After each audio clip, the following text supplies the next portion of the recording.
El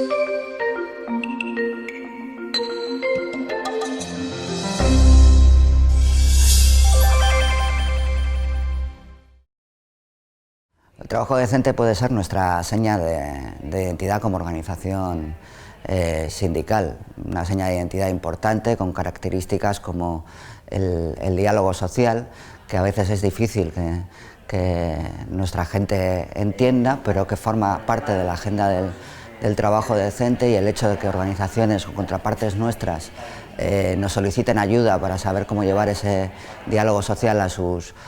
países dice mucho de la valía de un instrumento como el trabajo decente. Creo que el propio sindicato tiene que ser una palanca de cambio, tiene que ser un mecanismo de potenciar el trabajo en los centros de trabajo, no solo de los países industrializados como están aquí, sino que la propia gente y la propia demanda del sindicato dentro de estos países tiene que ser la palanca de cambio que mueva precisamente y que haga mover que se respeten los derechos, que haya trabajo decente en el mundo y que desde estos países, desde España, también se reivindique que ese trabajo decente sea localmente y realmente sostenible en todos los centros de trabajo del mundo. Específicamente, además, en el trabajo decente, por supuesto, tenemos también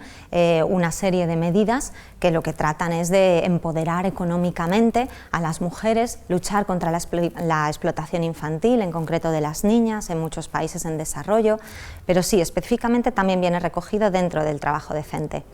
No podem consentir els nivells encara elevadíssims d'accidents laborals. Hem d'acabar en l'acosament sexual en el treball, hem de garantir les condicions de treball iguals per a homes i dones, igual salari. I hem també de garantir que la dignitat arriba als instruments per a defensar la mateixa dignitat. La negociació col·lectiva, el dret de sindicació, un dret de vaga. El repte del treball decent és un repte generalitzat. És un repte per al nord, per al sud, és un repte global per al conjunt del planeta i efectivament és impossible aconseguir treball decent, treball digne, si no l'aconseguim per al conjunt de la classe treballadora en el conjunt del planeta. Porque tienes metas prioritarios para los sindicatos como la meta 8 sobre el trabajo decente, el objetivo 8. Pero no solo eso, hay otros objetivos como la lucha contra las desigualdades, la paridad de géneros, es una oportunidad más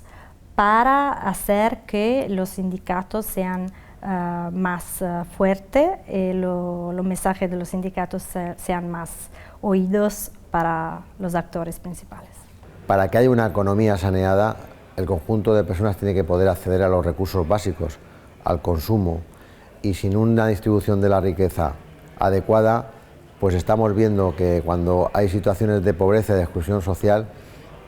las opciones ultranacionalistas y xenófobas fomentan ese tipo de actitudes, el racismo, la xenofobia, como digo, y por lo tanto ponen en riesgo los sistemas democráticos. Estamos ante una gran oportunidad y sobre todo ante una necesidad real de abordar una política sindical cohesionada, coordinada en el conjunto internacional para incidir sobre una cuestión que tiene que ver con las condiciones de vida y de trabajo, pero que tiene que ver sobre todo con la dignidad de las personas.